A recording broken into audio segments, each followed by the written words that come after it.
വൻ വ്യോമാക്രമണം. റഷ്യൻ സൈന്യം നിരവധി ഉക്രൈനിയൻ പ്രദേശങ്ങളിൽ ഒറ്റ രാത്രി കൊണ്ട് വൻ വ്യോമാക്രമണം നടത്തിയതായും മാതാപിതാക്കളും 3 കുട്ടികളും ഉൾപ്പെടെ കുറഞ്ഞത് 8 പേർ കൊല്ലപ്പെടുകയും ഡസൻ കണക്കിന് പേർക്ക് പരിക്കേൽക്കുകയും ചെയ്തതായി വ്യക്തമാക്കി യുക്രൈനിയൻ പ്രസിഡന്റ് വ്ളാഡിമിർ സെലൻസ്കി. ഇന്നലെ രാത്രി ഡിനിപ്രോ മേഖലയിലെ റാഡുഷ്നയിൽ നടന്ന റഷ്യൻ മിസൈൽ ആക്രമണത്തിൽ മാതാപിതാക്കളും 3 കുട്ടികളും കൊല്ലപ്പെട്ടു.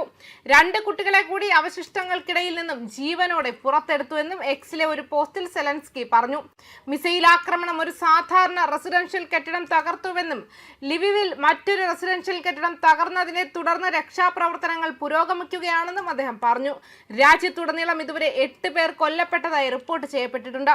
അവരുടെ കുടുംബങ്ങൾക്കും പ്രിയപ്പെട്ടവർക്കും എന്റെ അനുശോചനം. ഡസൻ കണക്കിന് ആളുകൾക്ക് പരിക്കേറ്റു. എല്ലാവർക്കും ആവശ്യമായ വൈദ്യസഹായം ലഭിക്കുന്നുണ്ട്. പ്രസക്തമായ എല്ലാ സേവനങ്ങളും ഇതിൽ ഉൾപ്പെടുന്നുവെന്നും അദ്ദേഹം പറഞ്ഞു. കീവും ചുറ്റുമുള്ള പ്രദേശങ്ങളും ഡിനിപ്രോ, ലിവിവ്, പോൾട്ടാവ, ഖാർക്കിവ്, മൈക്കോളിവ്, സുമി, വിനിറ്റ്സിയ, ചെർക്കാസി, ഇവാനോ ഫ്രാങ്കിവിസ്ക് എന്നിവ ഒറ്റ രാത്രി കൊണ്ട് പണിമുടക്കിയെന്ന് സെലൻസ്കി പറഞ്ഞു. ഈ ആക്രമണത്തിൽ 70-ലധികം മിസൈലുകൾ ഉപയോഗിച്ചു. അവയിൽ ഗണ്യമായ എണ്ണം ബലിസ്റ്റിക് ആയിരുന്നു. 280-ലധികം ആക്രമണ ഡ്രോണുകളും ഉണ്ടായിരുന്നു. 260-ലധികം ഡ്രോണുകൾ തടഞ്ഞു.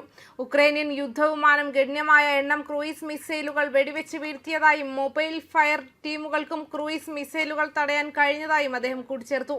വ്യോമ പ്രതിരോധ സേനയുടെ പ്രൊഫഷണലിസമാണ് ആക്രമണങ്ങളെ ചെറുക്കാനുള്ള ഉക്രൈന്റെ കഴിവിനെ സെലൻസ്കി വിശേഷിപ്പിച്ചത്. അതേസമയം പങ്കാളികൾ വിതരണം ചെയ്യുന്ന വ്യോമ പ്രതിരോധ മിസൈലുകളുടെ ഗുരുതരമായ ക്ഷാമം അദ്ദേഹം എടുത്തു കാണിച്ചു. നമ്മുടെ പങ്കാളികളിൽ നിന്നുള്ള വ്യോമ പ്രതിരോധ മിസൈലുകളുടെ ഗുരുതരമായ കുറവ് കണക്കിലെടുക്കുമ്പോൾ നമ്മുടെ യോദ്ധാക്കൾ വളരെ ഉയർന്ന പ്രൊഫഷണലിസം പ്രകടിപ്പിക്കുകയും അവിശ്വസനീയമായ കാര്യങ്ങൾ കൈവരിക്കുകയും ചെയ്യുന്നു. നമ്മുടെ ജനങ്ങളുടെ ജീവൻ രക്ഷിക്കുന്നതിൽ ഏറ്റവും പ്രധാനപ്പെട്ട കടമ റഷ്യൻ മിസൈൽ ഭീഷണിക്കെതിരായ സംരക്ഷണമാണെന്ന് ഈ റഷ്യൻ ഭീകരത വീണ്ടും തെളിയിക്കുന്നുവെന്നും സെലൻസ്കി കൂട്ടിച്ചേർത്തു. ഉക്രൈന്റെ പങ്കാളികൾ സമയബന്ധിതമായി സഹായം നൽകണമെന്ന് അദ്ദേഹം പറഞ്ഞു. ബലിസ്റ്റിക് വിരുദ്ധ മിസൈലുകൾ എത്തിക്കുന്നതിലെ കാലതാമസം ആളപായത്തിനും നാശത്തിനും കാരണമാകുമെന്ന് മുന്നറിയിപ്പ് നൽകി. അസമയത്തെ സഹായവും ആന്റി ബാലിസ്റ്റിക് മിസൈലുകൾ എത്തിക്കുന്നതിലെ കാലതാമസവുമാണ് ഇത്തരത്തിലുള്ള നാശത്തിലേക്ക് നയിക്കുന്നത്. നിർഭാഗ്യവശാൽ ഇന്ന് നമ്മൾ കാണുന്ന ഇത്തരത്തിലുള്ള നാശനഷ്ടങ്ങൾ അദ്ദേഹം പറഞ്ഞു. അതേസമയം വ്യോമതാവളങ്ങൾ, പ്രതിരോധ വ്യവസായങ്ങൾ, സൗകര്യങ്ങൾ, ലോജിസ്റ്റിക് ഹബ്ബുകൾ, കമാൻഡ് സപ്ലൈ സൗകര്യങ്ങൾ എന്നിവയുൾപ്പെടെ ഉക്രൈനിയൻ സൈനിക അടിസ്ഥാന സൗകര്യങ്ങൾക്കെതിരെ റഷ്യൻ സൈന്യം വ്യാപകമായ ആക്രമണങ്ങൾ നടത്തിയതായി റഷ്യയുടെ പ്രതിരോധ മന്ത്രാലയം പറഞ്ഞതായി സ്പുട്നിക് റിപ്പോർട്ട് ചെയ്യുന്നുണ്ട്. കര, കടൽ, വായു എന്നിവിടങ്ങളിൽ നിന്നും വിക്ഷേപിച്ച ദീർഘദൂര കൃത്യതയുള്ള ആയുധങ്ങളും ആക്രമണ ഡ്രോണുകളും ഉപയോഗിച്ചാണ് ആക്രമണം നടത്തിയതെന്ന് റഷ്യൻ പ്രതിരോധ മന്ത്രാലയം അറിയിച്ചു.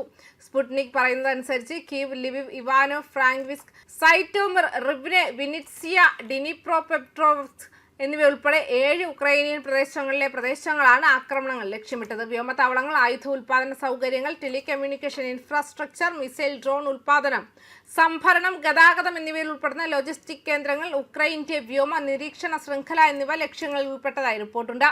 കരിങ്കടലിലെ യുഷ്നി തുറമുഖത്ത് വെച്ചും ഒഡസയുടെ കിഴക്കൻ തെക്കൻ തീരങ്ങളിൽ നിന്നുമായി 2 കപ്പലുകൾ ഉൾപ്പെടെ 3 ഡ്രൈ കാർഗോ കപ്പലുകൾക്ക് നേരെ വെടിവയ്പുണ്ടായതായി സ്പുട്നിക് റിപ്പോർട്ട് ചെയ്തു. ആയുധങ്ങളും സൈനിക ചരക്കുകളും വഹിച്ചിരുന്നതായും ആരോപിക്കപ്പെടുന്നുണ്ട്.